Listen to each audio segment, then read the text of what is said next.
যে কোনো MCQ type পরীক্ষার ক্ষেত্রে স্টুডেন্টরা যে ভুলটা সব সময় করে, পরীক্ষা যখন তারা দেয় টিউশন টিচারের কাছে হোক বা অন্য জায়গায় পরীক্ষা দেয়, বেশিরভাগ ক্ষেত্রে কোশ্চেনে এরকম এবিসিডি এইরকম টাইপের অপশন থাকে, ব্র্যাকেট করা থাকে। তো স্টুডেন্টরা কি করে, ধরো সাপোজ বি এর অপশনটা কারেক্ট হবে, এরকম করে টিক মেরে দিল।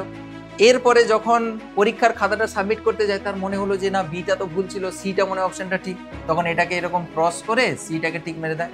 প্রবলেমটা কোথায় হবে দেখো, তোমাদের ওএমআর শিটে তো গোল করে ভর্তি করতে হয়। ধরো বিটা তোমার ঠিক হয়েছিল, তাহলে তুমি বিটাকে ভর্তি করে দিয়েছো এরকম ঘেটে, পরীক্ষা খাতা সাবমিট করার সময় তোমার মনে হলো সিটা হবে অ্যান্সার, তাহলে তুমি কি আবার সিটাকে এরকম গোল করবে? এই রকম করলে কিন্তু তুমি 0 পেয়ে যাবে।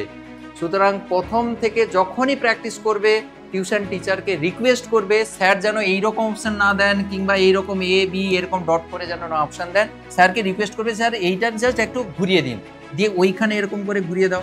স্যারের ওএমআর শিটে টাকাও বেঁচে যাবে, ওই কোশ্চেনে তুমি অ্যান্সারটা দিয়ে দিতে পারবে। এই মেন্টালিটিটা যদি ঠিকঠাক না থাকে না, পরীক্ষা হলে মারাত্মকভাবে তুমি মিস্টেক করবে এবং তোমার শেষে বাড়িতে এসে মনে হবে এইটা তো এরকম হতো, আমি সেই প্রথমে গোল করে দেওয়ার জন্য ভুল হয়ে গেছে, মিস্টেক হয়ে গেছে।